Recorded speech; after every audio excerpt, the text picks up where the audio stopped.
کہے کہ ہمارا رب اللہ ہے پھر اس پر جم جائے. ان پر فرشتوں کا نزول ہوتا ہے. نہ کوئی غم کرو نہ خوف، خوشیاں مناؤ جنت کی جس کا تم سے وعدہ کیا گیا تھا.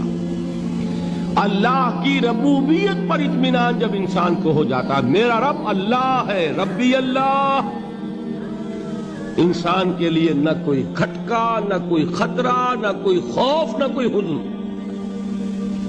جو کچھ ہو رہا ہے کس کے اذن سے ہو رہا ہے؟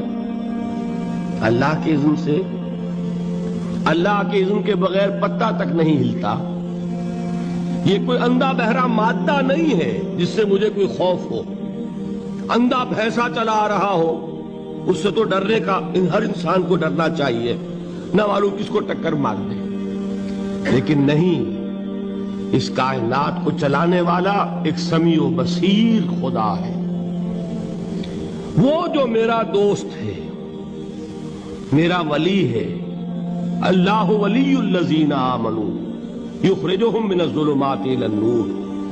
اللہ اہل ایمان کا ولی ہے، ساتھی ہے، پشت پناہ ہے، مددگار ہے، حمایتی ہے.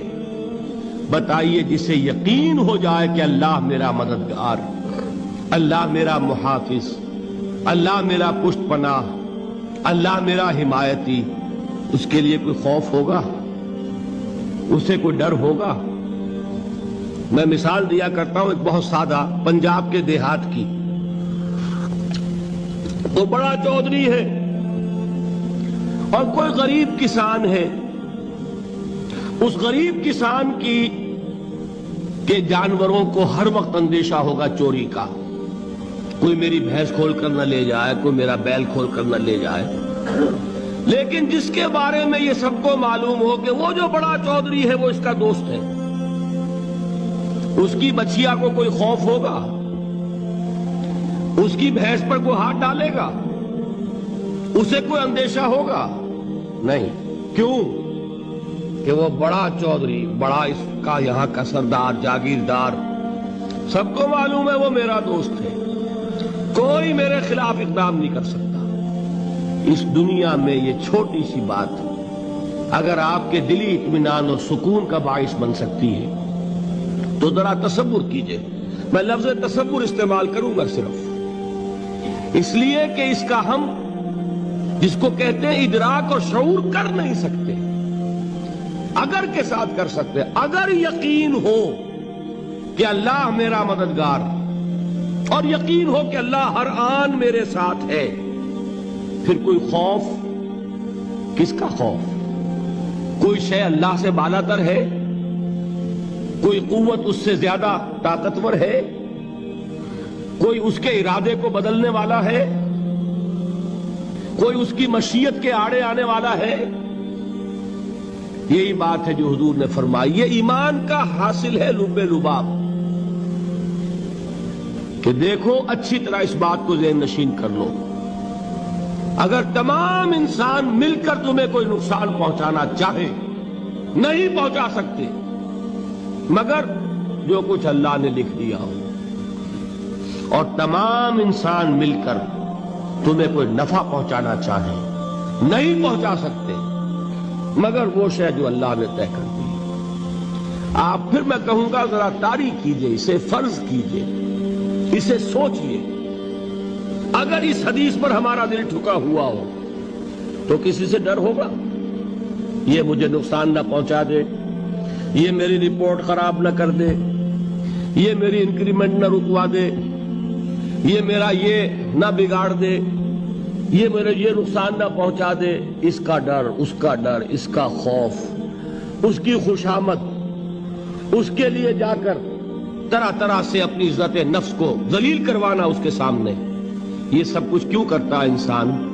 جب سمجھتا ہے کہ اس کے ہاتھ میں میرا کوئی نفع ہے، اس کے ہاتھ میں میرے لیے کوئی ضرر ہے، یہ مجھے کوئی غضب پہنچا سکتا ہے، یہ مجھے کوئی نقصان پہنچا سکتا ہے، یہ میرا کوئی کام بنا سکتا ہے، یہ میری کوئی ضرورت پوری کر سکتا ہے. اسی کا نام شرک ہے. جہاں آپ نے یہ سمجھا کہ غیر اللہ کے اندر کوئی طاقت موجود ہے وہی شرک ہے۔ بتوں سے تجھ کو امیدیں، خدا سے نومیدی، مجھے بتا تو صحیح اور کافری کیا ہے؟ شرک تو یہ ہے۔ جس پر بھی تمہیں یہ خیال ہے کلمہ ہے، یہ کلمہ سوم، لا حول ولا قوت الا باللہ، ذرا اس پر دل کو کبھی اگر آپ تصور کریں، پھر فرض کریں دل ٹھک جائے اس پر، کوئی طاقت نہیں۔ یہی بات تھی جو شیخ عبد القادر جیلانی رحمت اللہ علیہ نے اپنی وصیت میں اپنے بچے سے کہی۔ 11ویں دینے والے ہیں، لیکن حضرت شیخ عبد القادر جیلانی کی وصیت اور تعلیمات کو کتنے لوگ ہیں کہ جانتے ہو؟ یہ جن مقامات تک پہنچے ہیں وہ کس چیز کی بدولت پہنچے ہیں؟ انہوں نے جو پیغام دیا وہ کیا تھا؟ اے میرے بچے، جس طریقے سے قرآن مجید میں حضرت لقمان کی نصیحتیں جو ہے نقل کر دی گئی ہیں، میں یہ عرض کروں گا بالفرض اگر قرآن حضرت عبد القادر جیلانی کے بعد نازل ہوا ہوتا تو شیخ عبد القادر کی یہ نصیحتیں بھی قرآن میں درج ہوتی۔ اتنی اونچی نصیحتیں ہیں۔ اے میرے بچے، اس حقیقت کو ذہن نشین کر لے، لا فاعل فی الحقیقت ولا مؤثر الا اللہ۔ اس کائنات میں نہ کوئی فاعل حقیقی ہے نہ مؤثر حقیقی ہے سوائے اللہ۔ کسی شے میں کوئی تاثیر نہیں اگر اللہ نہ چاہے۔ آگ جلا نہیں سکتی اگر اللہ نہ چاہے، پانی ڈبو نہیں سکتا اگر اللہ نہ چاہے، زہر ہلاک نہیں کر سکتا اگر اللہ نہ چاہے، کوئی چیز فائدہ نہیں پہنچا سکتی اگر اللہ نہ چاہے۔ تو در در پہ کیوں سر جھکاتے ہو؟ در در پر کیوں جبیں سائی کرتے ہو؟ سب کے سامنے کیوں ہاتھ پھیلاتے ہو؟ ایک اللہ سے مانگو، ایک اللہ کے سامنے زمین پر اپنی جبین رکھو۔ لا فاعل فی الحقیقت ولا مؤثر الا اللہ۔ نظر آتا ہے ہمیں کہ پانی پیاس بجھا دیتا ہے، پیاس بجھانے کی صلاحیت پانی میں نہیں ہے، اللہ کے اذن سے۔ کھانا بھوک مٹا دیتا ہے، بھوک مٹانے کی صلاحیت کھانے میں نہیں ہے، اذن رب